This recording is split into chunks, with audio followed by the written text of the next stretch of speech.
Ici, aujourd'hui, chers amis, et là, quoi, c'est que na ko retenir, na partie, ya makapitali Goma, Joseph Kabila, Ponanga, et ça, information pour tout ya, pour Komisango, bon, en fait, c'est normal, avec l'IDPS aujourd'hui, ils n'ont pas des informations.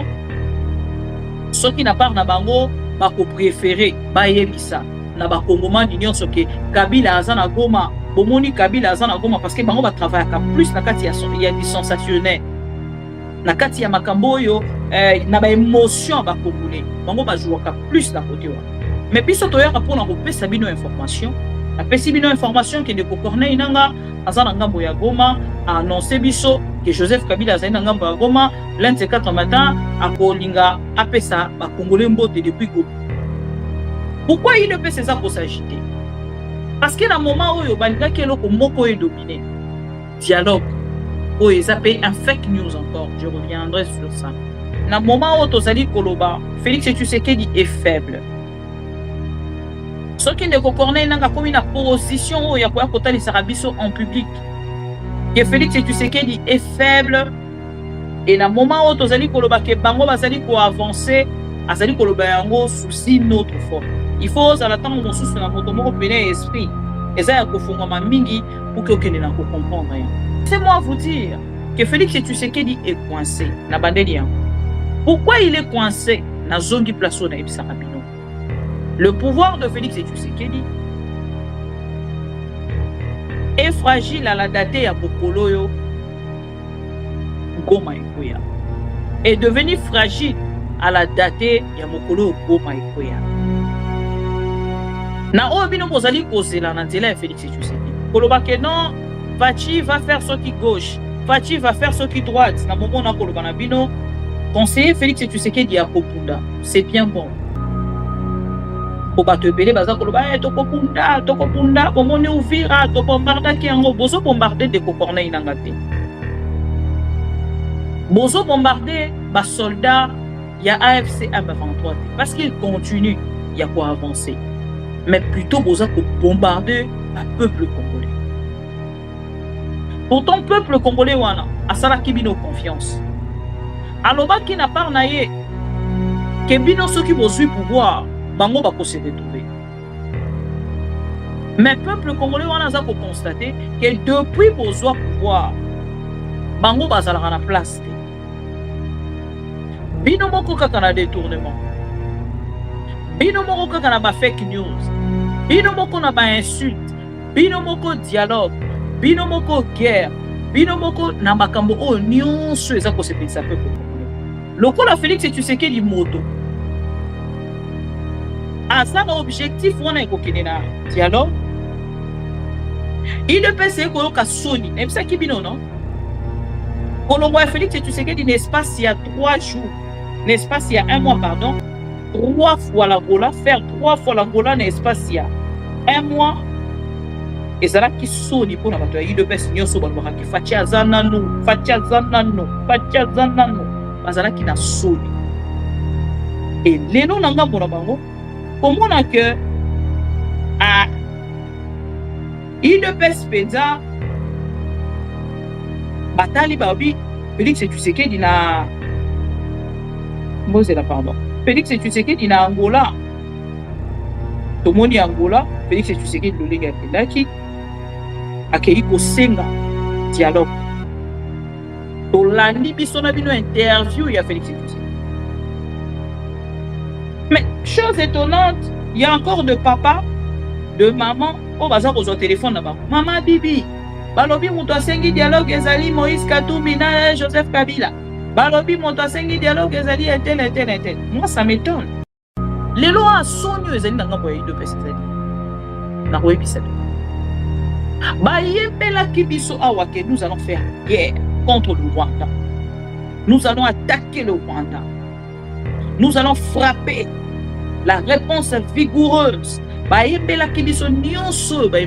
a encore rappelé Félix Tshisekedi a pouvoir. Oui. On a encore rappelé que Félix Tshisekedi a pouvoir. Tant que azali na pouvoir te mokolo ya lelo, tant que bobenga ki e béton, tant que bolobaki ba kombo nyonso bino bolobaki, na ko rappelaka bino ba déclaration na nyonso. Balobi na biso bako attaquer. Félix Tshisekedi na congrès récemment akaka na déclaration na récente, discours récent ya Félix Tshisekedi na congrès. Alobi na biso nini? Non seulement balobaki na biso l'armée congolaise monte en puissance, Félix Auti kolobake baza ko conquérir ba territoire, baza ko résister sur terrain. Mais la même personne a dit que les Wazalendo et le FARDC baza ko résister sur terrain, la même personne oya ke imbangu na Angola pour remeka ko kende a contourner en fait Rwanda, a mema yango na contourner Doha, a mema yango na Rwanda. Bon, ndenge ni bato bakei baki kosenga dialogue babombambi.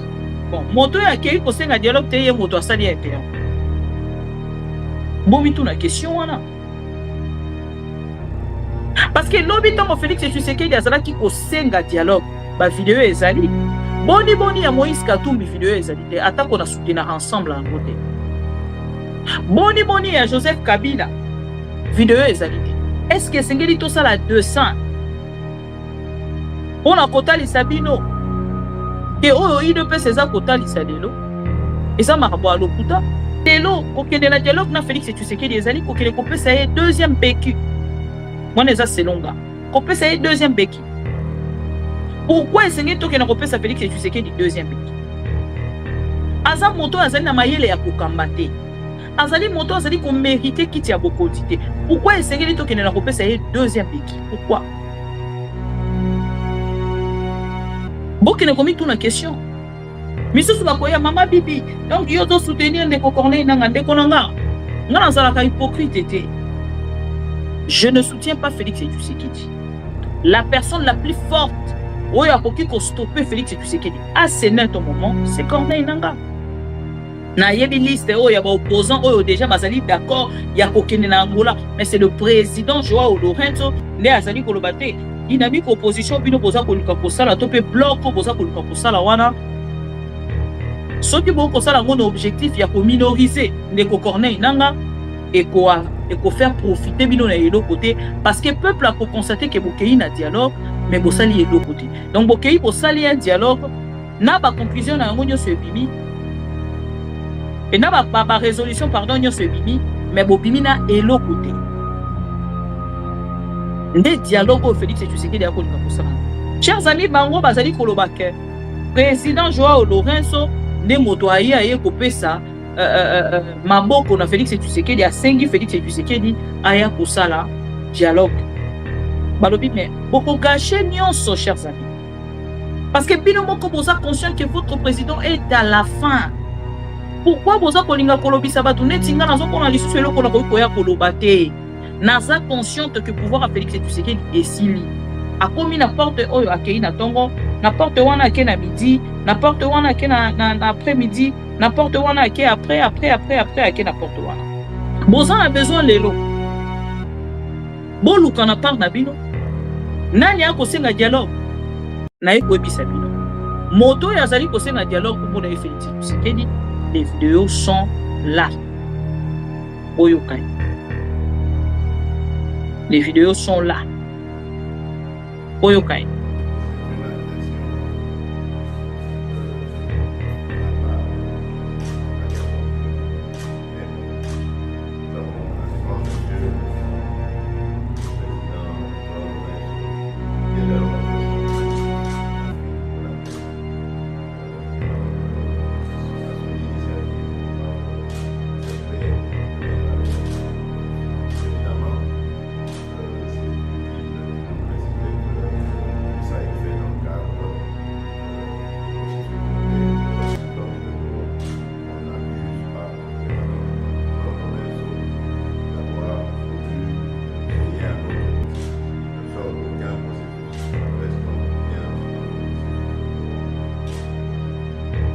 Likambo rapport de force. Félix Tshisekedi ndeko Corneille nanga. Et ça likambo ya rapport de force. Félix Tshisekedi est conscient Il est fini. En fait, Félix Tshisekedi n'était pas préparé.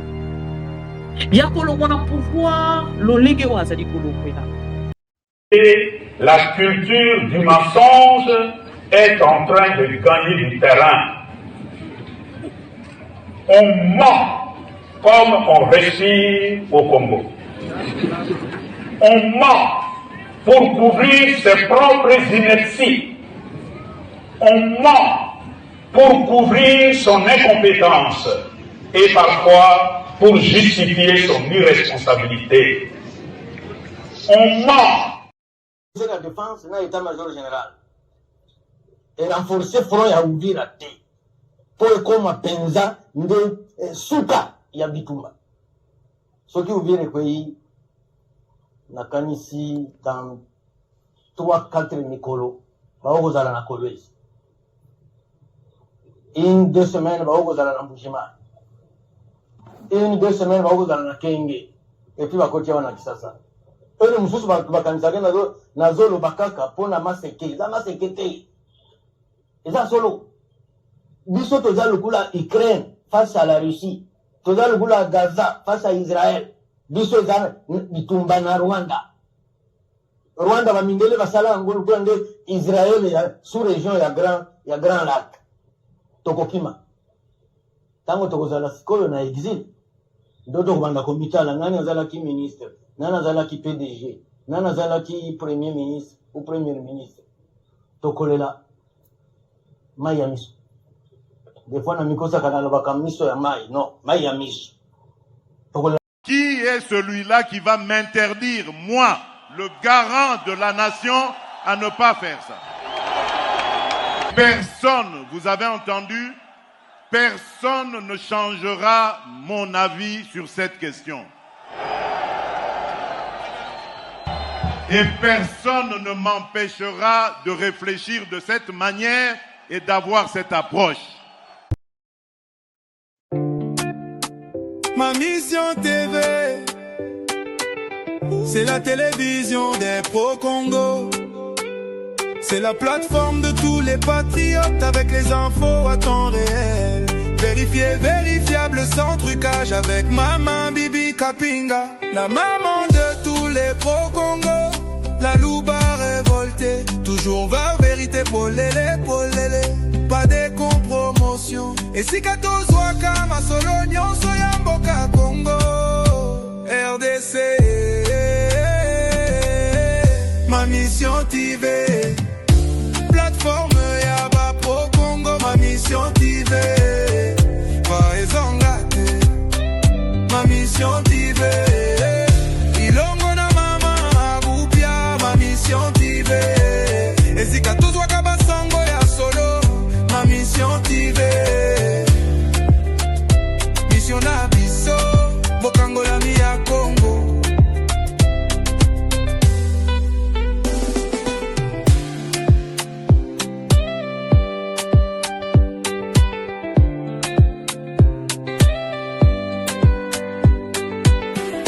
Mission na biso, bokango la mi ya Congo.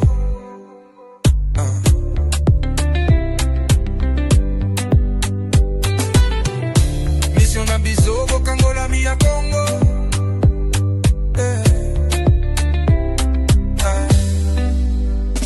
Mission na biso, bokango la mi ya Congo.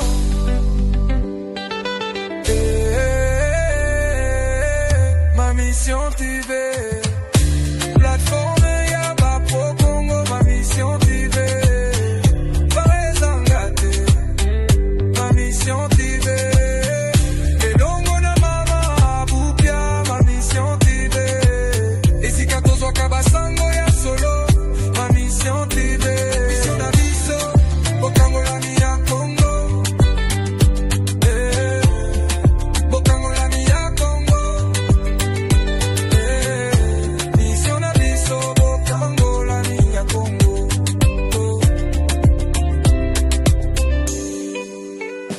Mission na biso, bokango la mi ya Congo.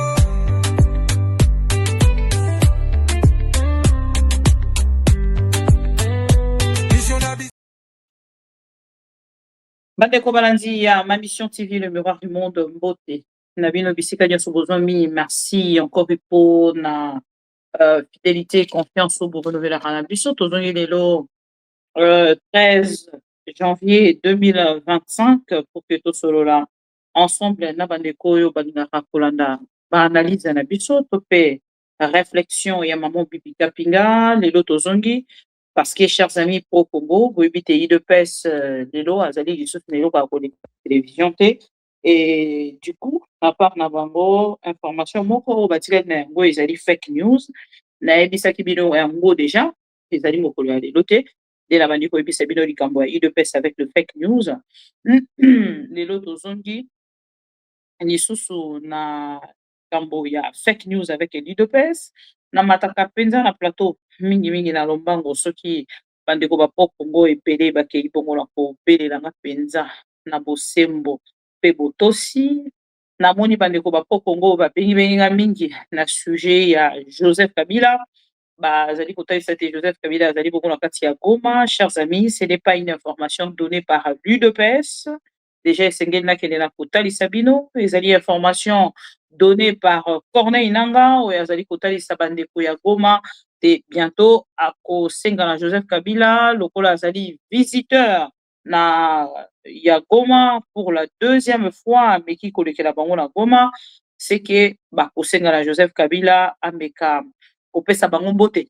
Donc ezali information oyo euti na ndeko Corneille Nangaa ndeko Joseph Kabila Kabange l'ancien président de la République na Momoto Koloba azali na ngambo ya Goma. Chers amis, qu'est-ce qui représente en fait la présence ya Joseph Kabila na Goma et nini ezali kosala ke IDPS ezala na panique ezali bituna oyo esengeli kotuna directement na Félix Tshisekedi azali président de la République bayebisaki biso qui est celui-là qui peut m'interdire moi Félix Tshisekedi à ne pas faire ça bayebisaki biso à la moindre escarmouche j'attaque bayebisaki biso à partir ya Goma tokoki kotoucher Kigali wana.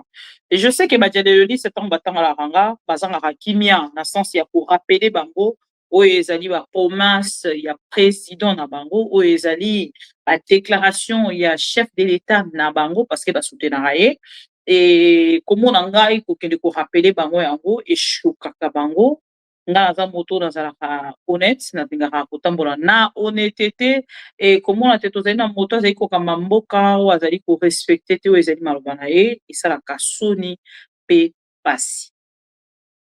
Fidèle ami téléspectateur de Maman Bibi Kapinga. Lelo tozongi pona tosolola soki tozwi arrivé ya Joseph Kabila na Goma totali siko na ngambo mosusu dialogue oyo Félix Tshisekedi akoluka kosala na lombango pona koflouer en fait koaveugler ndeko Corneille Nangaa na baavancé oyo azali na yango déjà. Depuis Tendeko Corneille Nangaa avandi na Goma, Félix Tshisekedi azalaka lisusu na kimia te. Selon les informations à possession, Félix Tshisekedi alalaka lisusu te. Chaque jour azali koluka ko réfléchir président nini akoki kosunga ye. Président nini penza akoki kosunga ye ntango nakoloba kosunga ye mpona kobunda na ndeko Corneille Nangaa kosunga ye te mpona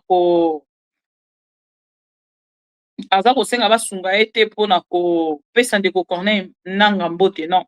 Aza koluka basunga ye pour qu'il abunda na ndeko Corneille Nangaa. Alors, chers amis pro Congo, lelo nalingi penza bo tirer attention mingi parce que tant on a eu bino que ezali na ba information mosusu so bo benginga na possibilité te ya koya na plateau pour na kolobela yango parce que ekomaka ko déranger moi muke kotala te me bandeko bino moko bo décider na propre volonté na bino ya kolanda bato bakopesa ba fausses informations.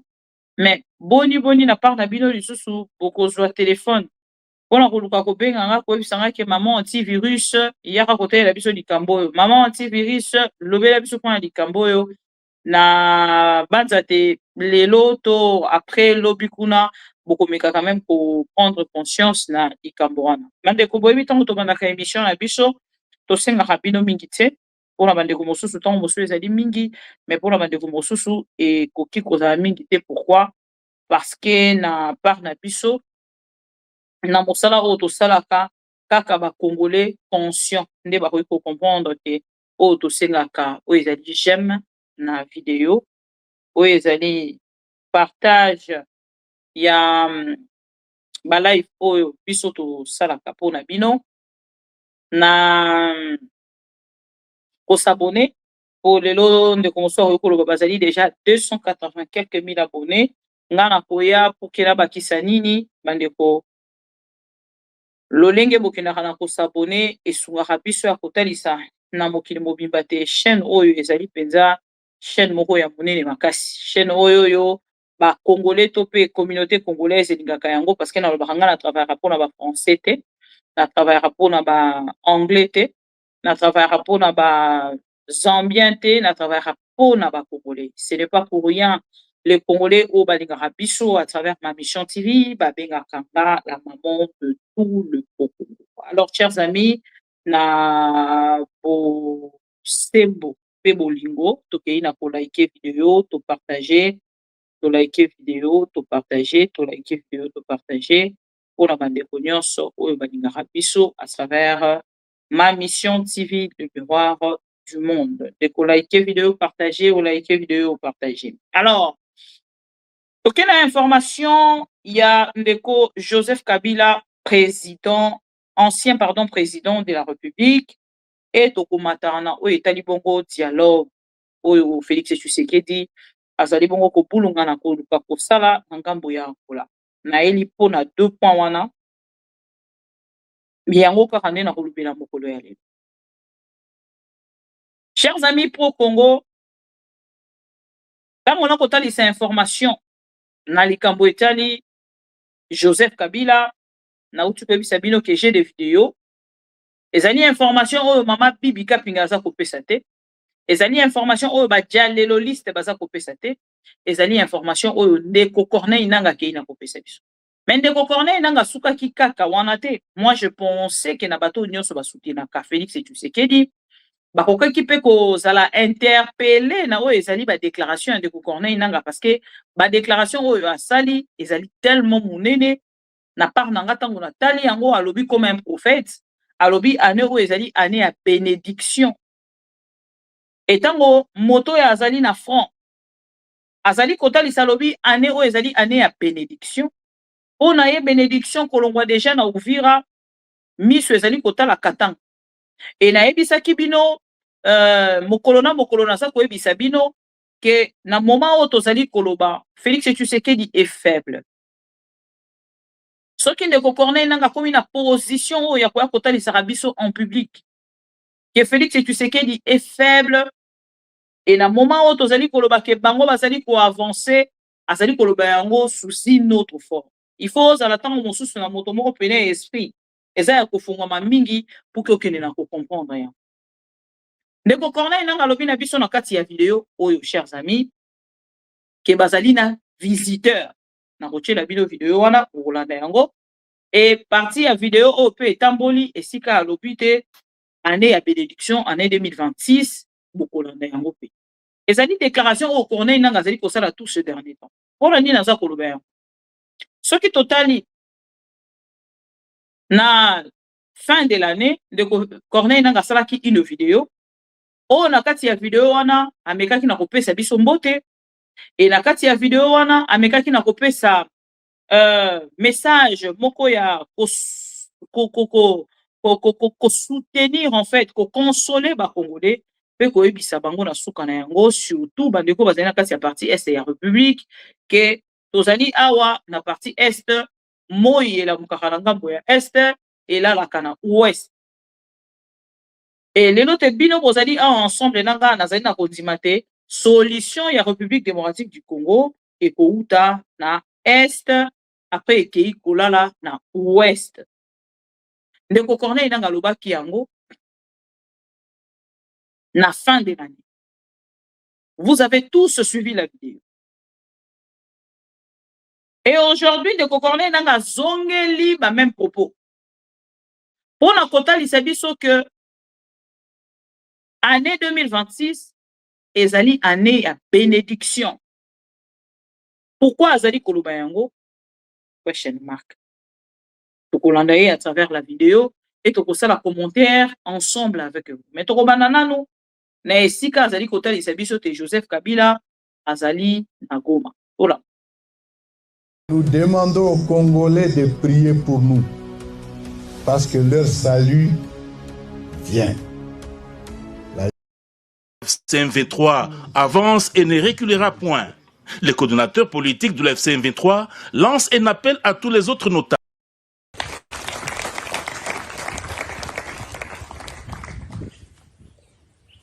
« 2026, ça sera l'année de l'action.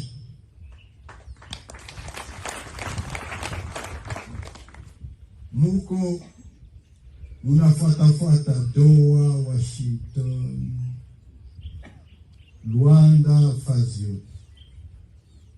Isiwapatie wasiwasi. Parce que nous, tels que nous sommes venus, avec la révolution, hakuna ya kurudia nyuma. Mtu asiwadanganye. Et puis mwanze kazi parce que wengi wana hesitate. Wanasema bale watawafukuza. Watawafukuza kwenda wapi? Ni sisi ndio tutawafukuza. Le seul verbe qui est devant nous, c'est avancer. Si vous attendez reculer, ce n'est pas net. Tuliingiaka Goma wanasema walifika hapa 2012 tout ça. Wakawafukuza, wakarudia. Au bataenda, 1 mois après, 2 mois après, ça fait une année. Surtout tungali Goma, lakini tumesonga Bukavu, tumesonga Uvira, tumesonga Fazio. Notre vocabulaire c'est avancer, notre vocabulaire c'est libérer, notre vocabulaire c'est amener la bonne gouvernance. Notre vocabulaire aujourd'hui, c'est donner la dignité aux Congolais.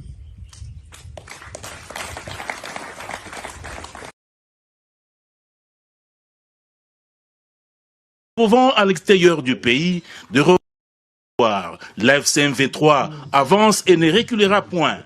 Le coordonnateur politique de la FCM23 lance un appel à tous les autres notables se trouvant à l'extérieur du pays de revenir dans leur territoire et villes où la sécurité est une réalité. Salama tumepata. Ce n'est pas gratuitement. Alors, usalama tunapata iko na bei. La paix a un prix. Cette paix-là, il faut la consolider. Kwenye yetu hapa kwenye tulisha libere. Please. Usalama inatoka Goma, Bukavu. Il faut que ça aille dans tous les territoires. Mais il faut tout y maintenir. Donc, toute information, Yamoubaï, toute information, Yenyeta Tingiza hiyo usalama. Sisi wote tutumike pour consolider cette paix. Fort de cette paix, il faut tupite kwa hiyo tunaita développement. Et c'est là que vient votre grand rôle. Congo itajengwa na sisi wenyewe. Développement ni sisi wenyewe. Et c'est le moment des opportunités.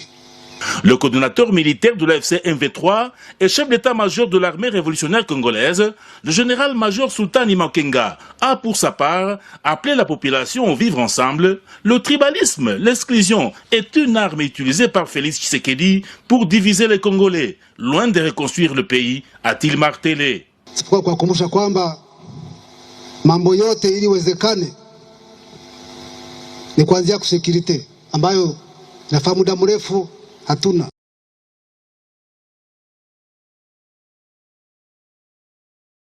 Voilà. Chers amis pour Congo, Bolandi, Ndeko Corneille Nanga, Bolandi, message naïe, Et na kati ya vidéo oyo nde esika alobi que Joseph Kabila est à Goma.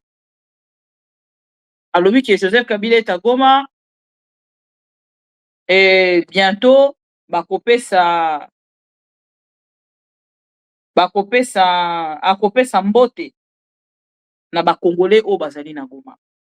Chers amis, ça alerte côté à Félix Tshisekedi. Ils sont tellement alertés, bazangi kimia, bazali ko commenter dans tous les sens. Boyebi bato yi de pes lolenge bazalaka. O to bengaka ba agité. Bango bakokaka koyoka kombo ya Joseph Kabila. Te soki ba yoki kaka kombo ya Joseph Kabila, bazangi kimia, babandi ko commenter dans tous les sens pour na koluka ko salir le nom de Joseph Kabila. Bandeko baladi ya maman Bibi Kapinga. Lelo na ye lisusu kozongela likambo na koluka na bino na ko renouveler réflexion nanga on aza kosala sur le pouvoir de Félix Tshisekedi. Na ko interpeller bandeko nyonso bazali ko soutenir Félix Tshisekedi. Soki bolobi na part na bino bolingi bozala humilier de la même manière que Félix Tshisekedi parce que ozali muluba, bonne chance. Soki olobi na part na yo olingi ozala rejeté par les Congolais, conscient, parce que yo olobi oko soutenir Félix Tshisekedi aveuglément, bonne chance. Mais laissez-moi vous dire que Félix Tshisekedi est coincé na bandeli. Pourquoi il est coincé na zongi plaso na ebisa rapino? Le pouvoir de Félix Tshisekedi est fragile à la date ya Mokoloyo Goma Ikoya. Est devenu fragile à la date ya Mokoloyo Goma Ikoya. Na oyo bino bozali kozela na nzela ya Félix Tshisekedi. Koloba ke non, Fachi va faire ce qui gauche, Fachi va faire ce qui droite. Na moment na koloba na bino, conseiller Félix Tshisekedi ya kopunda. C'est bien bon. Po bato ebele baza koloba tokopunda, bomoni Uvira, to bombarda ki yango, bozo bombarder de Corneille nanga te. Bozo bombarder ba soldats ya AFC M23 te parce qu'il continue ya quoi avancer. Mais plutôt boza ko bombarder ba peuple congolais. Pourtant peuple congolais wana asala ki bino confiance. Aloba ki na part na ye ke bino soki bozui pouvoir bango bako se retrouver. Mais peuple congolais wana za ko constater que depuis bozwa pouvoir bango bazalaka na place te. Bino moko kaka na détournement. Bino moko kaka na ba fake news. Bino moko na ba insulte. Bino moko dialogue. Bino moko guerre. Bino moko na makambo o nyonso eza ko sepelisa peuple congolais. Ici aujourd'hui, chers amis, eloko esengeli tokende na ko retenir na parti ya makambo etali Goma, Joseph Kabila ponanga eza information kutu ya Kokomisango. Bon, en fait, c'est normal avec l'IDPS aujourd'hui, ils n'ont pas des informations. Ce qui n'a pas na bango, bako préféré, bayebisa, na bakongoma n'ignon ce que Kabila azana Goma, bomoni Kabila azana Goma, parce que bango ba travaille plus na kati ya du sensationnel. Na kati ya makambo yo, na ba émotion ba congolais, bango ba jouaka plus na côté wa. Mais biso toyaka pour na repesa bino information. La pesibino information que de Corneille nanga azana ngambo ya Goma a annoncé biso que Joseph Kabila azana ngambo ya Goma lundi 4 matin à Kolinga apesa ba congolais mbote depuis Goma. Pourquoi il ne peut ça pour s'agiter? Parce que dans le moment où balinga keloko moko est dominé, dialogue où ils appellent un fake news encore, je reviendrai sur ça. Dialogue est un fake news. Na contexte nini? Félix Tshisekedi a kosi ba congolais. Ya linga ça la kosi ba politicien congolais pour être a kosi ba politicien congolais. Ya linga ça la dialogue. Boyebi ba politicien congolais ebele, bomoni a to ko beta lisolo ya de Koshadari azali gazé quelque part. Pourquoi? Parce que bah kolinga kosola na ye likambo ya dialogue. À participer ou pas pour que ça là que bango ba commenter te makambo nyonso ekolekana na kati ya réseaux sociaux to pa information nyonso ekozala na lien na Joseph Kabila. Et na part na bango place oyo bake kokaze baza kozela penza makambo ya dialogue koma baza ko convaincre ndeko Emmanuel Shadari pour la komeka kotalisa na Joseph Kabila que Félix Tshisekedi to peut livrer quelques secrets il y a peu PRD pour que Félix Tshisekedi aluka lolenge nini ya ko se servir ne. Ce qui me fait rire na bato nyonso ba kolobela dialogue. Félix Tshisekedi akobanda kolobela dialogue banda lelo tilobi. Mais bino nyonso boza conscient na versatilité il y a Félix Tshisekedi et de politiciens congolais.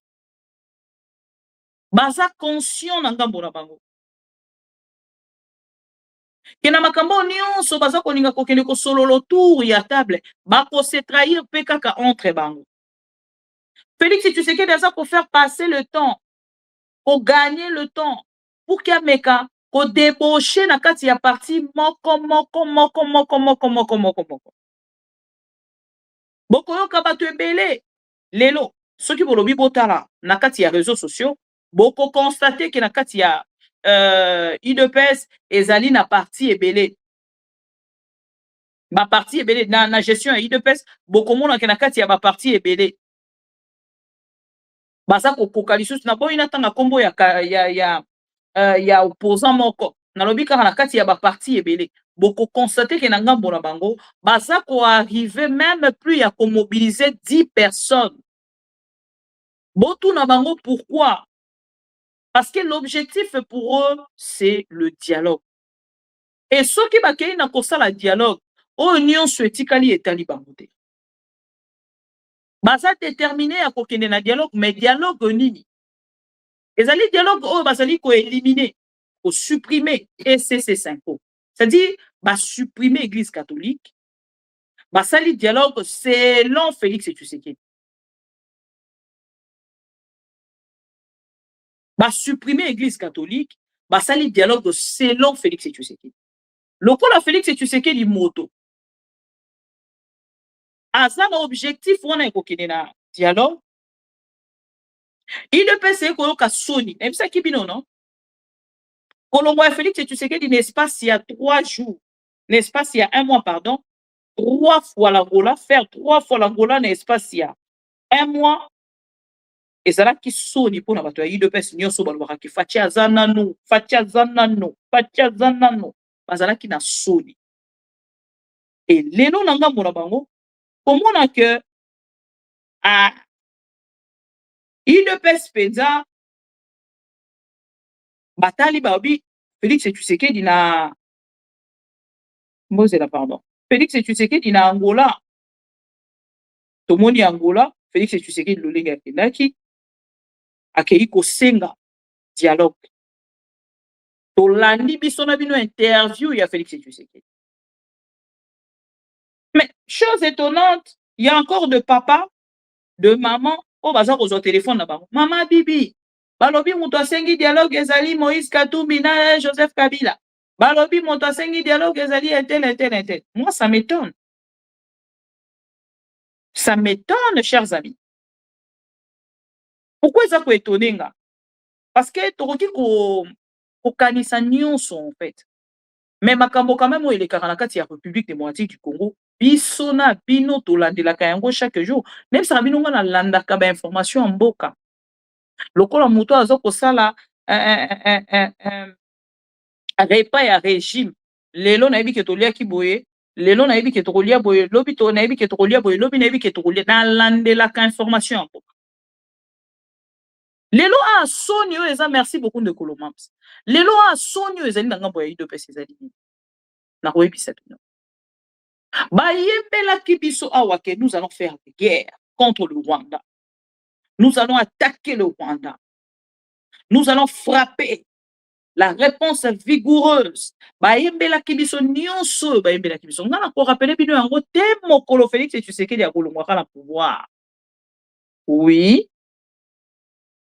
Na ko rappela ka bino yango te mokolo Félix Tshisekedi ya kolongwaka na pouvoir. Tant que azali na pouvoir te mokolo ya lelo, tant que bobengaki ye béton, tant que bolobaki ba kombo nyonso bino bolobaki, na ko rappela ka bino ba déclaration na ye nyonso. Balobi na biso bako attaquer Félix Tshisekedi na congrès récemment akaka na déclaration na récente discours récent ya Félix Tshisekedi na congrès alobi na biso nini non seulement balobaki na biso l'armée congolaise monte en puissance Félix auti koloba ke baza ko conquérir ba territoire baza ko résister sur terrain. Mais la même personne a dit que les Ouazalendo et le FARDC baza ko résister sur terrain, la même personne oya ke imbangu na Angola pour la remeka ko kende ko a contourner en fait Luanda a mema yango na contourner Doha a mema yango na Luanda. Et je ne sais pas ce que mes papas au Congo et le maman pro Congo n'arrivent pas à comprendre. Est-ce que Sengeli tout ça la 200 on a kota lisabino que oh il ne peut ces kota lisalelo et ça marabo à lokuta. J'ai une autre vidéo. Bon c'est là pardon. Il y a Félix Tshisekedi. Yemoko. Voilà. Une vidéo. Il y a 1 minute 10. Boyoka. Boyoka. Pour la boyoka sikoyo. Bon. Ndenge ni bato bakei. Baki ko senga dialogue. Babombami. Bon, moto ya kei ko senga dialogue te ye moto asali ya interview. Bomi tuna question wana. Parce que lobi tango Félix Tshisekedi azalaki ko senga dialogue. Ba vidéo ezali. Boni ya Moïse Katumbi vidéo ezali te. Atako na soutenir ensemble en te. Boni ya Joseph Kabila vidéo ezali te. Parce que lobi tango Félix Tshisekedi azali ko senga dialogue. Bande ko ba vidéo yango. Aujourd'hui, l'idée du dialogue, c'est la meilleure. C'est pas une idée parfaite, parce que nous devons dialoguer avec des gens qui sont de mauvaise foi, avouons-le. Ce sont des gens qui sont de mauvaise foi. Ce sont des gens qui ont tout orchestré pour qu'on soit dans une impasse, c'est clair. Mais c'est quand même la voie la plus sûre. Je vous dis aujourd'hui, l'idée du dialogue, c'est la meilleure. C'est pas une idée parfaite, parce que nous devons dialoguer avec des gens qui sont de mauvaise foi, avouons-le. Ce sont des gens qui sont de mauvaise foi. Ce sont des gens qui ont tout orchestré pour qu'on soit dans une impasse, c'est clair. Mais c'est quand même la voie la plus sûre. Voilà. Wana Félix Tshisekedi sous Kabila. Soki ezalaki moto ya UDPS. Nde moto azalaki na plateau ya lingaki aloba ah bomoni Joseph Kabila zongaki et Félix Tshisekedi akendaki na plateau ya Top Congo auti ko sala émission za koloba ke esengeli to kende ko dialoguer. Mais là je vous montre cette vidéo. Pour la kota lisabino lolenge Félix Tshisekedi nangambu na ye aza koluka à tout prix dialogue, azaki koluka à tout prix dialogue sous Kabila. Azali kolekela yango na ba plateau ya télévision s'il vous plaît. Et na plateau ya télévision ezalaka soki okei koleka, il faut pesa quand même moins quelque chose. Même si on pesa ya malonga te mais moins quelque chose. Maintenant Félix Tshisekedi azaki kotambola ba plateau wana nyonso azoluka poste ya kokoma ministre. Boyebi vidéo ya de Roger Lumbala ona chela bino. De Roger Lumbala loba nini? Ba che comme to che kombo ya Félix Tshisekedi malgré biso metoche kaka. Toche kaka kombo ya Félix Tshisekedi malgré biso metoche kaka. Donc lui kolba ke Félix Tshisekedi azalaki na front na premier rang. Pona koluka nini? Pona koluka dialogue. Tango azalaki na opposition. Mais si c'était le cas, lelo moto aza kosala makambo to pe ba déclaration ezali de ko Martin Fayulu. Moto azali pena ko telema ko belela to kene na dialogue, salisa dialogue, na lingi to kene na dialogue. To sengi na Félix Tshisekedi kene na dialogue et ça de ko Martin Fayulu. En dehors il y a de ko Martin Fayulu, je ne vois pas un autre Congolais koloba keto kene na dialogue. Je ne vois pas. Parce que l'élo, quand il y a le dialogue, na Félix et Tshisekedi, les alliés, quand il est ça est deuxième béquille. Moi, c'est longa. Copé, ça est deuxième béquille. Pourquoi est-ce que tu as ça Félix et Tshisekedi deuxième béquille? Azam moto azali na mayele ya kokambate. Azali moto azali ko mériter kiti ya bokondité. Pourquoi est-ce que tu as ça est deuxième béquille? Pourquoi? Bokene komi tout na question. Misusu bakoya mama bibi. Donc yo do soutenir ndeko Corneille nanga ndeko nanga. Nga nazalaka hypocrite été. Je ne soutiens pas Félix et Tshisekedi. La personne la plus forte oyo akoki ko stopper Félix et Tshisekedi à ce net au moment, c'est Corneille Nanga. Et je ne peux que vous dire la vérité. Corneille Nanga stoppe Félix et Tshisekedi. Et moi, de mon côté, quand je parle, n'a qu'à encourager Moto à la possibilité à stopper Félix et Tshisekedi. Félix et Tshisekedi a bien une opposition et a pété. Parce qu'il a le nom de personne au basali ko kende na bureau na ye, na ba service na ye pour na ko li mbongo. Félix Tshisekedi est en train de débaucher les opposants. Nazana ba combat ba opposants belé, mais nazana besoin na kota na polémique était. Na ba parti politique yanzala. Bokoli bisanga. Nazana posa na kota na kati ya polémique était ya ba parti politique yanzala. Oto yebani. Na yebi ba kombo na bango. Na yebi liste oyo ya ba opposants oyo déjà bazali d'accord ya kokene na Angola, mais c'est le président Joao Lourenço nde azali kolobate. Dynamique opposition bino boza koluka kosala to pe bloc boza koluka kosala wana soki bo kosala ngono objectif ya ko minoriser ndeko Corneille Nanga et ko faire profiter bino na yelo côté parce que peuple a ko constater que bokei na dialogue mais bosali yelo côté donc bokei bosali un dialogue na ba conclusion na ngono se bimi et na ba résolution pardon nyo se bimi mais bobimi na yelo côté. Nde dialogue au Félix et Tshisekedi akolinga kosala na. Et awa na moment na koloba na bino baza kotalisa na ndeko Félix et Tshisekedi. Na ba jalelo liste nyonso oyo ba pensaka ke soki baza kosala lokuta na réseaux sociaux bazali kosunga Félix et Tshisekedi. Lokuta. Chers amis, bango bazali koloba ke président Joao Lourenço ne moto aye kopesa maboko na Félix et Tshisekedi asengi Félix et Tshisekedi aya kosala dialogue. Balobi mais boko gâché nyonso chers amis. Parce que bino moko boza conscient que votre président est à la fin.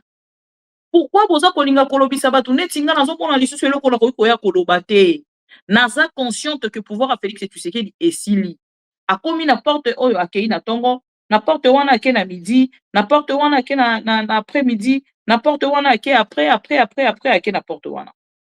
Soki na koloba yango naza kotalisa bino ba jour oyo Félix et Tshisekedi atamboli. Botu nelanga ba jalelo liste nyonso.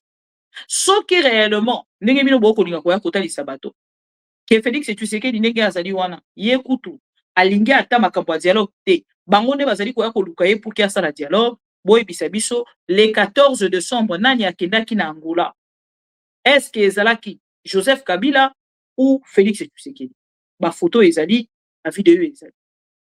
Le 5 janvier nani akendaki na Angola.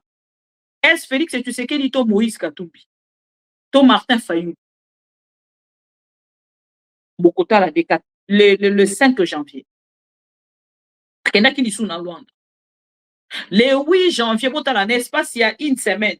Même pas une semaine. L'espace il y a 72 heures. Félix et Tshisekedi a accueilli lisu sur Luanda. Le 8 janvier. Donc le 5 janvier, Félix a accueilli Luanda. Le 8 janvier, Félix a accueilli Luanda. Le 14 janvier, décembre, akendaki Luanda. Et au Suisse, le 12 janvier, akena Lomé. Nini eza kobongisama na Lomé. Une réunion, il y a haut niveau. Balobi na biso une réunion ya haut niveau, ezali na Lomé, bazali kobongisa yango, babengisaki banani, ndeko Corneille Nanga, babengisaki banani, babengisaki ba opposants congolais, babengisaki banani, donc babengisi gouvernement congolais ekozala, ndeko Corneille Nanga, je ne sais pas, je n'ai pas leur agenda, bakozala, pona babengisaki bango, bapesaki bango invitation. Maintenant, on met tout la question. Félix et Tshisekedi na Lomé, Félix et Tshisekedi na Luanda, tokomi wapi na accord ya États-Unis d'Amérique. accord il y a deal minerai sécurité okomi wapi. N'est-ce pas sur ce plateau na ebisa kibino que accord au bozali ko na États-Unis et copé sabino et l'autre côté. Na yebisa kibino que copé sabino et l'autre côté. On a été traité de tout.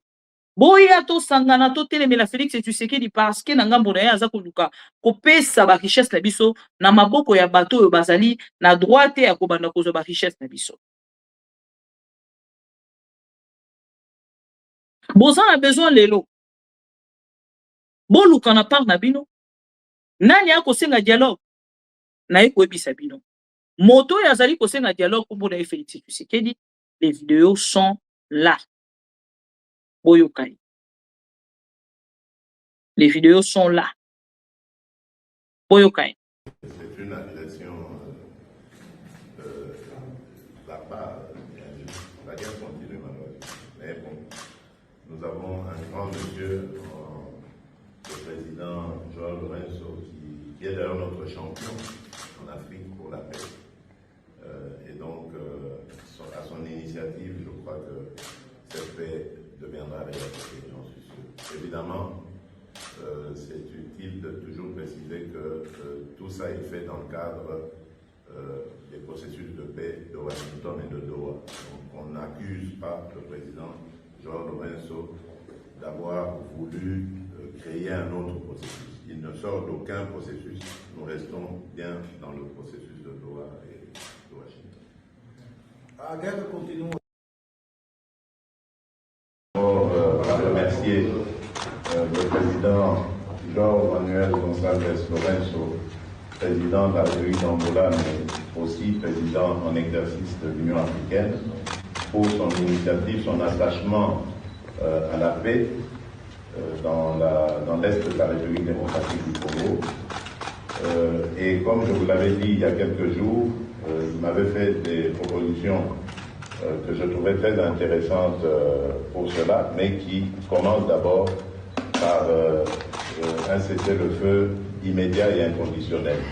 Et je le dis ici au nom de la République démocratique du Congo que je souscris totalement à cette initiative et que nous sommes prêts à aller dans ce sens-là dès que nous aurons un retour de la part du président João Manuel Gonçalves Lourenço, que je tiens encore une fois de plus à remercier pour son engagement en faveur de la paix dans mon pays. Comme vous l'avez entendu dans le communiqué, nous restons bien entendu inscrits dans les processus de Doha et de Washington. Donc ce n'est absolument pas un nouveau processus, ça je tiens à le préciser, le président qui est à côté de moi le confirme, je parle sous son contrôle.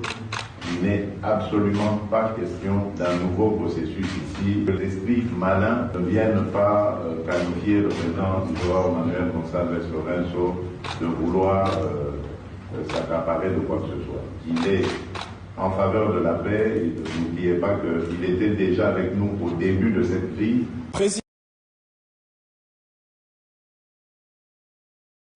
Bandeko ba pro Congo na ebisa kibino. Que Félix et Tshisekedi moto azali kosenga dialogue. Pourquoi naza ko ebisa que Félix et Tshisekedi aza kosenga dialogue? Soki botali na nzela ya discours na ye topé interview na ye oyo. Ye moko déjà na kati ya interview a se montrer qu'il est faible. Il faut être un jaléloliste aveuglé, je répète encore. Pourquoi comprendre que Félix et Tshisekedi a Sili? Tshisekedi a Sili. Ye moko na kati ya boyoka ye bien na kati ya déclaration na yo.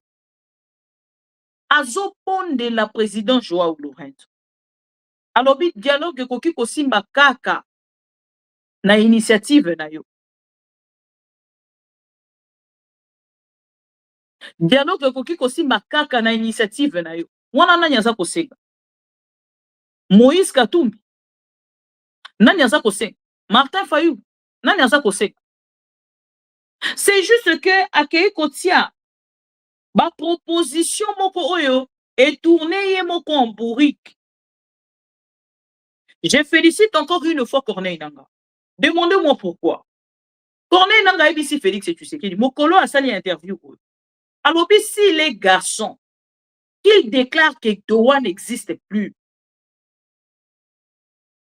ma petite invitation, il y a kokende na Angola. IBC bango avant kende na Angola. Il se montre homme.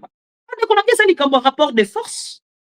Entre Félix et Tshisekedi et Ndeko Corneille Nanga. Et ça likambo ya rapport de force. Félix Tshisekedi est conscient qu'il est fini. En fait, Félix Tshisekedi n'était pas préparé. Il y a un pouvoir, l'olege ou azali kolokwela. Chaque jour, quand je regarde les dialoguistes, je rigole. Parce que comment le kola bato à théâtre. Biso bato toza conscient. Et Sengeli n'a pas biso to prendre peu conscience. Il y a quoi bakezana biloko mususu to ko landa lisusu na télévision te. Parce que bisanga na moto a soutenir Félix et Tshisekedi. Est-ce qu'à cause de la départ ceux qui ont aucune information pour réseau qui est dans le sens il y a que Félix et Tshisekedi a ça kokoya. Akoya ko bisa binoni. Non, Félix et Tshisekedi a kokoya te, boyebi président de la République, Azama Kassi, d'ailleurs même na moment na kolobana bino, asali boya sali. Akoya la bino kaka ba information à l'autre. A côté que la jamais connaît bino information à kopesa bino information ya o eza kolikana na mboka. Loleke par exemple bande kwa Bukama. Carnage et salami na Bukama. Boyo ki bato dialéloliste quoi kolobena yango. Boyo ki ba dialéloliste quoi kolobena yango. Voilà pourquoi je vous dis, chers amis. Donc, on a un sujet, on a parce que c'est tout le belango kaka ya momoko. Mais ah ouais, c'est geli boye bisa. Félix et Tshisekedi. Lokuta oyo kenaki kotia. Na Luanda. On a qu'on nourrir en fait, bah, idepessien. Na ba dialéloliste. Na quelque chose. Lelo, je pense que na part na yo. Yo moko vandi pour tel lobby. Je ne peux plus. Je ne peux plus. Et bande ko ba dialéloliste. Prenez conscience. Parce que mokolo wana ndenge na lobaka mokolo wana tokotuna na question. Ah wana même plateau. Mokonzi na bino azala ki préparé te ya kolongwa na pouvoir ndenge azali kolongwa. Lelo aza perdu aza koyebelo kwa kosala te. Akende na Burundi mabe, akende Tanzanie mabe, akende na mboko nini Afrique du Sud mabe, akende na Lomé mabe, akende partout bisika azali koleka na chers amis. Pona bato boyebi te, Félix aza kokende na koluka dialogue te. Je vais vous révéler quelque chose.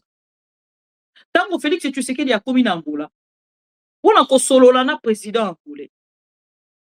Président angolais a solo lina ya ABC a lobby namoni oza d'accord maintenant déterminé pour la likambo dialogue. A lobby oui. Mais na dialogue nanga na lingi SCT. Na lingi 5 côtés. Na dialogue nanga na lingi ba prêtre catholique te. Donc ça dialogue il y a Félix Tshisekedi yemoko. Que personne ne vous trompe. Azako senga dialogue il y a yemoko personnel. Yemoko a dirigé. Maluka président moko loko l'étiquette ya médiateur. Ndake ko luka joa Lorenzo. Et ko simbate. Déjà de Corneille nanga bloqué de Félix Tshisekedi comme toujours. A bloqué. A yebisi a lobby monsieur Joao Lorenzo na respect nyonso tozalaka na yango pona yo. Tondimi invitation mais tolingi tozoba éclaircissement na oyo etali processus o bolingi bosala na Luanda. Toyebi ke processus moko ezalaki na Luanda. Tololaki tolamukaki na tongo bunguru obongolaki yango ekomi processus ya Doha. Tololaki tolamukaki na tongo Doha ezalaki na gauche, États-Unis ezalaki na droite. Parce que lelo oyo bolingi bomemela biso lisusu na Luanda ezali nini Ndeko Corneille nanga sengi be explication. Te mokolo ya lelo nano azwi réponse. Et ngai moto na lingi na ya na invitation na. Soki na no pesi ngai réponse te. Est-ce que na kokede?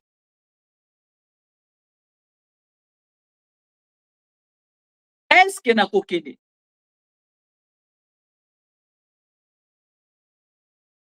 Ngai moto yo nanu na zui ba explication na yo te. Sur invitation aux alliés kobengisa biso na sujet oyo tozali na yango déjà to clôturer déjà na ngambo ya Doha. To bimisi 8 protocoles oyo ezali non respecté par un monsieur qui n'arrive à rien respecter na oyo etali na terme ya signature. Ba signature na ye nyonso ezalaka respecté te. Boza na besoin tozonga kaka na même point wana to bandela à zéro tolingi bien mais bopesa biso nano explication ya le pourquoi esengeli to ya. Nga moto nayaki koyebisa bino awa ke Joseph Kabila alekanaki na ngambo ya Angola na invitation ya Joao Lourenço. Nga moto nayaki koyebisa bino awa ke Moïse Katumbi alekanaki na ngambo ya Angola na invitation ya Joao Lourenço. Nayaki koyebisa bino yango awa. Eza lokwa sika te. Je vais venir vous dire ici que le président Joao Lourenço a kutuna koloba na bino communiqué moko ekotambola l'un de ces 4 matins. Ya Angola wa ekotalisa na Félix Tshisekedi les aventures d'hier et zongi du susu yo moto ye kosenga dialogue au baloli okomi ono Joao Lourenço ye moto ye kosenga dialogue. Donc ekotikala kopesa yo nzela te ata moke te. Na koloba na bino eloko ezokolekela biso assurance oyo bato ya UDPS bazali na ngai nakoki kobenga Luanda morne. Oui, nakoki kobenga processus ya Luanda oyo balingi babanda processus ya morne. Parce que awa méfiance eza makasi. Méfiance eza makasi. Soki otali position ya ndeko Corneille Nangaa, otali position lobi na tangi ndeko Seth Kikuni, 17 Kikuni elobi sauvons la République démocratique du Congo. Elingi koloba que processus wana ekoraputir na eloko moko. Ekobota kaka suri ya monene.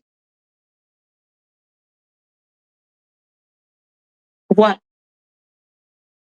Et déjà soki otali ndeko Corneille Nangaa na makambo nyonso ya lobi na kati ya mokanda oyo akomelaki le président ya Luanda elingi koloba ke aza disposé te ya kokota na kati ya Luanda après Doha. Ndenge ni bokoki kotika peuple congolais na suspense na oyo etali Doha pendant que botangelaki biso 8 points 8 protocoles. Point oyo ezali sensible ezali komettre mal à l'aise Félix Tshisekedi. Libération ya ba prisonniers. Libération ya ba prisonniers. Lokola ba point wana nyonso ekangi na gorge. Aza kokoka lisusu te alingi balekisa lisusu ngonga. Ye azokomona ngo lokola théâtre. Félix Tshisekedi aza komona ngo lokola théâtre. Aza komona ngo lokola théâtre.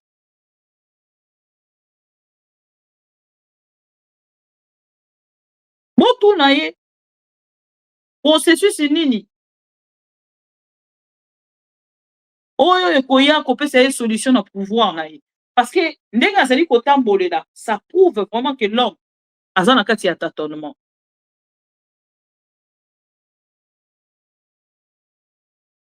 Parce que soki otali Doha eza na émanation na yango. Siko na Luanda tozokokende kolukani. Tozokokende mpona tozwa lisusu nini. Dialogue inclusif, oui, c'est là où je vous avais posé la question. Donc Félix Tshisekedi alingi asangisa bato na Luanda, asangisi na bato bobengaki ba rebelle, o bobengaki ba terroriste, asangisi na ndeko Martin Fayulu bango nyonso na table moko. Ale bango nyonso basenga siko cesser les faits.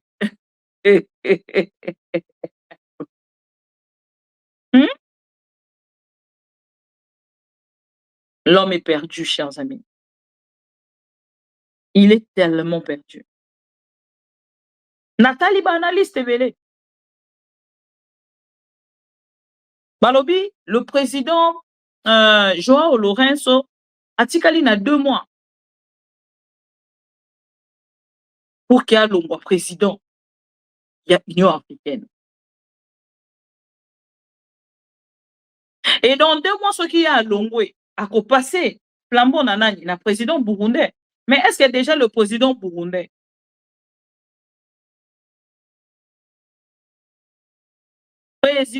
azali penza moto oyo esengeli batia na kati ya poste wana vi ba encointant so azali na yango na Félix Tshisekedi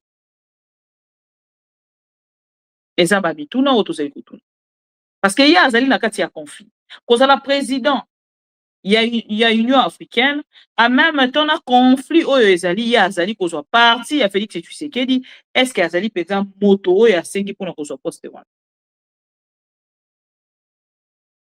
eza motuna oyo tozali kotuna nga nazozela peut-être Lomé natala ce que ça va donner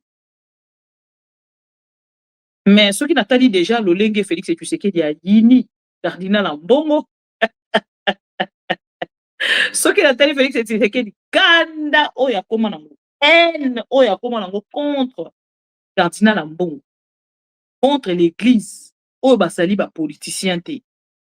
Combien de fois les politiciens congolais oyo basoutenaka ye te. Donc nga naza kokroire mingi nayebi te soki ekoaboutir na quelque chose mais naza penza kokroire na yango mingi eza initiative ya mabe te mais nayebi te soki ekoaboutir na quelque chose. Et soki natali Félix Tshisekedi kosala dialogue koloba déjà koloba ke ko décider que non lieu oyo dialogue ekozali kozala na Kinshasa bato nyonso balingi baparticiper na dialogue esengeli baya Kinshasa nayebaki mpe déjà kezalaki distraction bayaki na distraction wana croyant ke kokai kokanga mpenza réseaux sociaux parce que ntango Joseph Kabila kaka baannonce awa batomboki lisusu siko bino moko boyebisa soki bato oyo ndenge na nde koloba na bino tout à l'heure soki bato oyo baza basali ya nzambe Félix Tshisekedi akei koyina bango ndenge ayina cardinal Ambongo ayina Monseigneur Choli ayina ECC alobi kutu na kati ya dialogue bakozala kaka baparticipant rien d'autre mais cette attitude là ezoyebisa bino ke dialogue ekoexiste te ezokoyebisa bino te ke dialogue ekoexiste te dialogue selon Félix Tshisekedi ekoexiste te ezoyebisa bino eloko te surtout au dialéloliste eza koyebisa bino eloko te ke dialogue ekozala na possibilité ya koexiste te ya kobanda même pas donc eza dialogue moko étouffé dans l'œuf dialogue moko étouffé dans l'œuf ebandi kaka awa ekufi mpe kaka awa nakoannonce yango nakokufa mbala moko nde doa Luanda ebandi awa ekufi mbala moko mpe kaka awa processus mort ne nde yango na kobenga déjà Lomé eza le 17 tokozela tomona nini bakokende kosolola na kati ya réunion ya excusez-moi réunion wana babengi yango réunion ya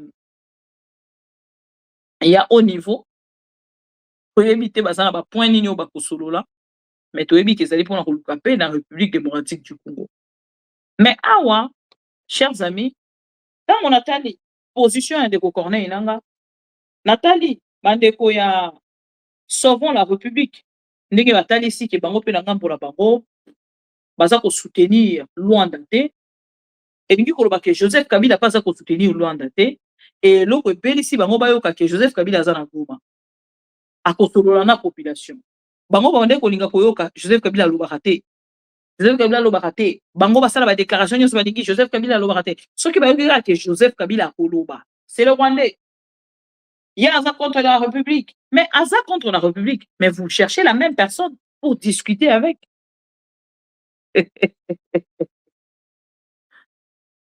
bandeko agitation moko eza na ngambo ya UDPS agitation moko eza na ngambo ya UDPS soki nayebisi bino te bokondima te soki omoni même carnage et salami na kati ya Bukama, c'est parce que Félix Tshisekedi a commis sensible. Bandeko bino moko botala oye c'est passé na Bukama. Botala oye c'est passé na Bukama. Bozo komona lolenge batu wana baza déterminé à kotikala na pouvoir. Bazoni ya d'accord ya moto ya kufi bazo finga ye ya mama na ye. Bo excusez-nga parce que na ba momusu na kolobate. Et là la koyoka ndeko Corneille nanga ko annoncer que 2026 c'est année ya bénédiction. Chers amis, elingi koloba ndeko Corneille nanga ça ko annoncer quelque chose indirectement sans que biso tozali informé. Mais toko situka. Toko situka. Toko lala tolamuki tozui information moko Félix Tshisekedi tant vous soit kozana Lomé tant vous soit kozana na Émirats Arabes Unis tant vous soit kozana na Qatar mokolo yango tant vous soit kozala place à kozala na yebite ce que toko mona biso na bino ndenge nini ba dialéloliste non informé bakoya na fake news mokolo yango lolenge nini ba dialéloliste bakosagite na kati ya réseaux sociaux mokolo wana parce que tant on a dit de Corneille nanga lobi année 2026 c'est année ya bénédiction et interpellé nga il y a quelque chose qui se prépare mais bato yi de pes baye barangote bato yi de pes baye barangote bango bavanda kaka na ba fausse information fake news balobi Kabila ba uti ko bimisa vidéo moko ya Paul Kagame il y a 2023 tant Paul Kagame a sa déclaration na bazalaka nanu ensemble na Félix Tshisekedi. C'est à ce moment-là que Félix Tshisekedi a kenaka pour reconnaître le ZFDLR sur le sol congolais. On a bazalaki ba ami ba frère. On a Félix Tshisekedi a pour reconnaître.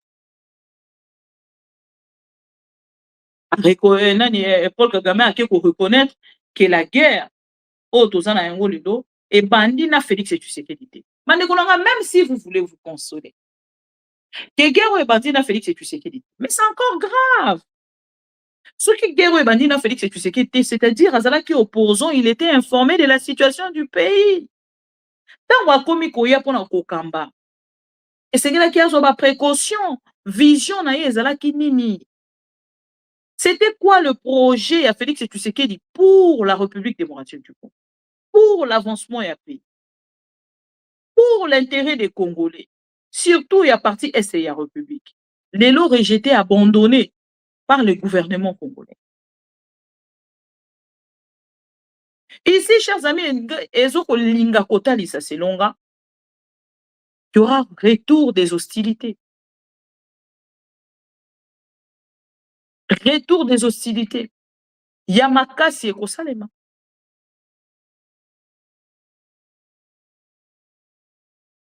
Ah ouais, ça préparation sur quoi il y a guerre. Dans ça, on a information qu'on a outil qu'on a.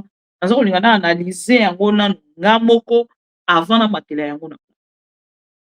Au Burundi, dans 2 mois, et c'est Bazwa, présidence, il y a Union africaine.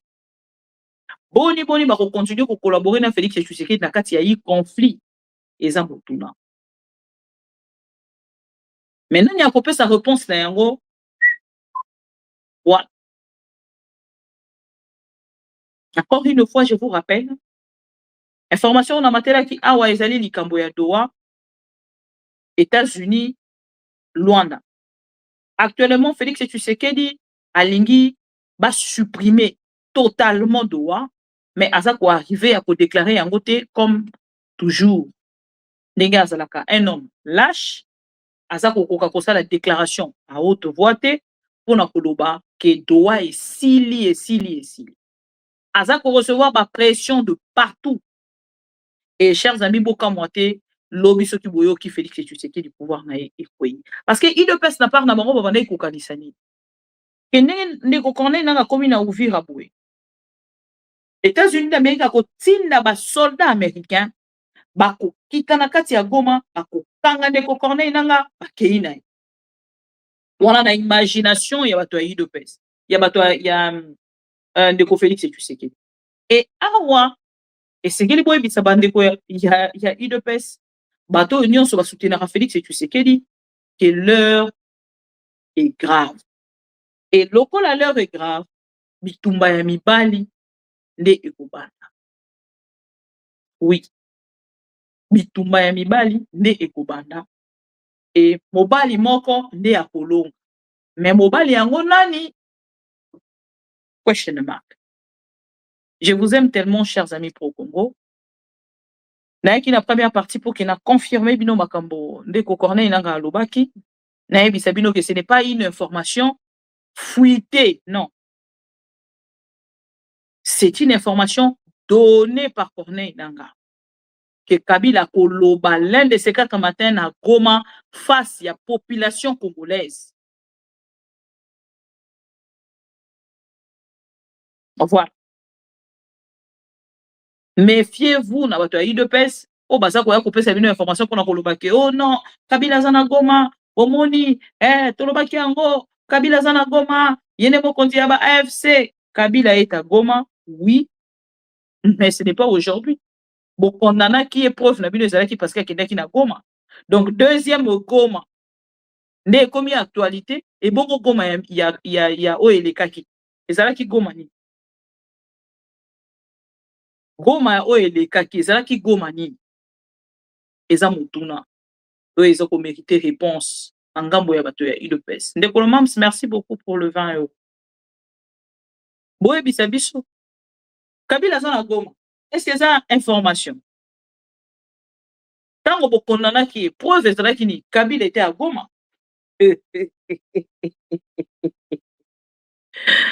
Information ezalaki ni Kabila ezali na Goma. Bozwaki video ya Kabila na Goma, ba photo na ye, discours ya asalaki, bozwi boche na réseaux sociaux.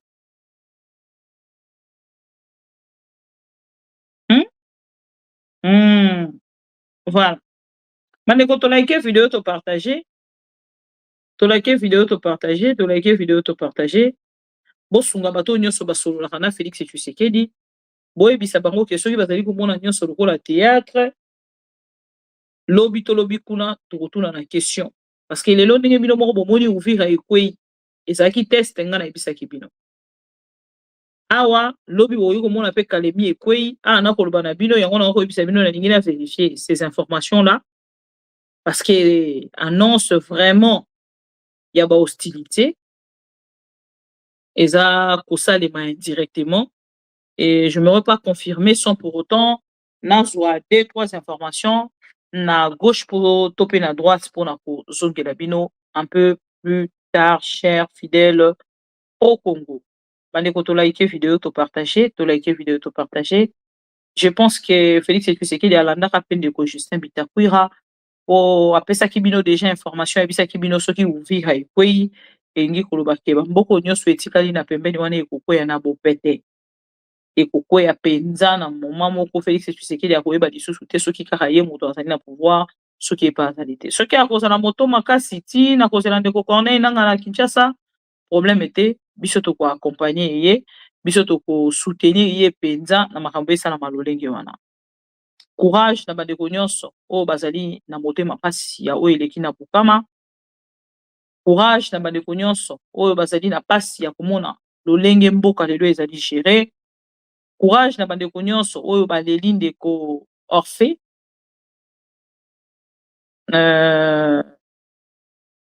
O ba assassinaki na ngambo ya ba Mobondo.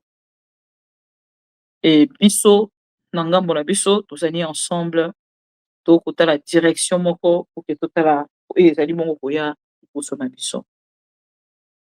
Bonne soirée. Tokutani na deuxième partie na biso pour na ba information mosusu.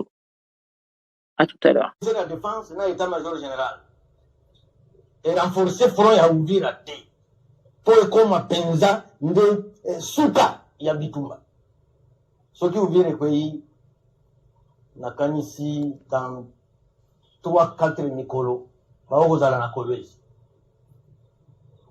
une 2 semaines bakozala na Mbujimayi, une 2 semaines bakozala na Kenge, et puis bakotia wana Kisasa. Eux mususu bakanisaka nazolo bakaka pona maseke, za maseke te. Eza solo. Biso toza lukula Ukraine face à la Russie, toza lukula Gaza face à Israël. Biso za bitumba na Rwanda. Rwanda bamindele basala ngulu kwende Israël ya sous région ya Grand Lac. Tokokima. Tango tokozala sikolo na exil. Ndoto kubanda komitala nani azalaki ministre, nani azalaki PDG, nani azalaki premier ministre ou premier ministre. Tokolela mai ya miso. Des fois na mikosa kana lobaka miso ya mai, non, mai ya miso.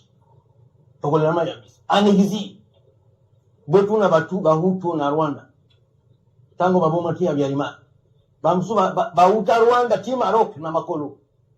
Or bango bazalaki ba 8-9 millions. Biso toza 120 millions. Tokene Maroc na makolo. Bamusu bakota mwa Egypte na makolo. Bamusu bakende Israël na makolo. Kutu. Batu bazo kufa na Beni na Lubero. Et la culture du mensonge est en train de gagner du terrain. On ment comme on respire au Congo. On ment pour couvrir ses propres inerties. On ment pour couvrir son incompétence et parfois pour justifier son irresponsabilité. On ment